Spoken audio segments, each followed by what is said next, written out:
पर देखिए सवाल है, अल्लाह सुब्हानहू व तआला ने सितारों की सुबह और शाम की कसम क्यों खाई? हालांकि शरई कसम किसकी होती है? अल्लाह की। तो लिहाजा अल्लाह ने क्यों खाई कसम? अल्लाह ताला ने इसलिए कसम खाई, निज़ाम सितारों के निज़ाम और दिन और रात के निज़ाम की तरफ अल्लाह ताला ने निस्बत दे के उनकी अज़मत और बुज़ुर्गी की तरफ इशारा किया। देखो कौन है जो रात और दिन और सितारों को खल्क़ करने वाला? मैं ही तो हूँ। मेरी कुदरत और मेरी कुदरत को पहचानो। तो मैं इस कदर कादिर हूँ, खालिक हूँ। और अल्लाह सुब्हानहू व तआला अपनी कुदरत की तरफ दावत फ़िक्र दे रहा है और उनकी अज़मत और बुज़ुर्गी को सामने रखते हुए अल्लाह ताला कसम खा रहा है, वरना ये शरई कसम नहीं है। जैसे हमारे यहाँ आम तौर पे लोग कस्में खाते हैं, मुझे काबा की कसम, मुझे नबी की कसम, मुझे कुरान की कसम, मुझे अपने औरतें बाज़ कहती है मुझे अपने शौहर की कसम, मुझे अपने बेटे की कसम, या बाद लोग कहते हैं मुझे हज़रत अब्बास अलमदार के अलम की कसम, मुझे शबी इमाम की कसम। खाते हैं कि नहीं खाते? इन कस्मों की आयतुल्लाह सिस्तानी फ़ुक़हा फरमाते हैं कोई शरई हैसियत नहीं।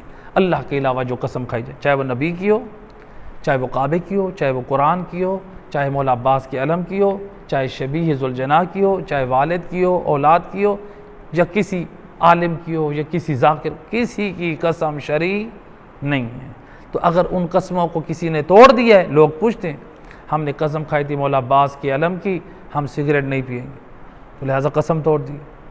तो आपने जो कसम तोड़ी है इसका कोई कफ़ारा भी नहीं है और ये गुनाह भी नहीं। हाँ, अगर आपने नबी और इमाम या किसी मुक़द्दस हस्ती के साथ या कुरान और काबे के साथ इस तरह कसम खाई है कि आपने एक वादा किया है कि मैं ये बुरा अमल या मसलन ये काम फ़लाँ काम इंजाम नहीं दूँगा, लेकिन उसको आप वादा खिलाफ वर्जी कर रहे हैं, उनको गवाह बनाकर, कुरान को गवाह बनाकर, काबे को गवाह बनाकर, हज़रत अब्बास अलमदार को गवाह बना रहे हैं, मसलन उनके अलम की शबी को, तो आप ये जो कर रहे हैं अगर उससे उन हस्तियों की उन चीज़ों के मुक़द्दसात की तौहीन लाज़िम आ रही, आप ये गुनाह कर रहे हैं।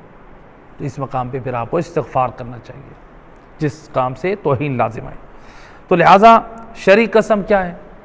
शरई कसम यह है कि अल्लाह की कसम जब खाई जाए शरई तौर पे, मसलन वल्लाह बिल्लाह सुम्मा तल्ला के साथ शरई कसम खाई जाती है अल्लाह की कसम, तो वो उसके तोड़ने पे कफ़ारा भी है और गुनाह भी है। शरई कसम का कफ़ारा क्या है?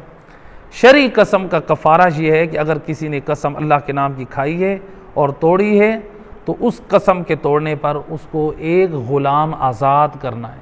ग़ुलाम का आज़ाद करना वाजिब है। अगर ग़ुलाम ना हो फिर इसके ऊपर वाजिब है कि ये क्या करे, 10 मिस्कीनों को खाना खिलाए। मिस्कीनों को, मिस्कीन कौन होते हैं?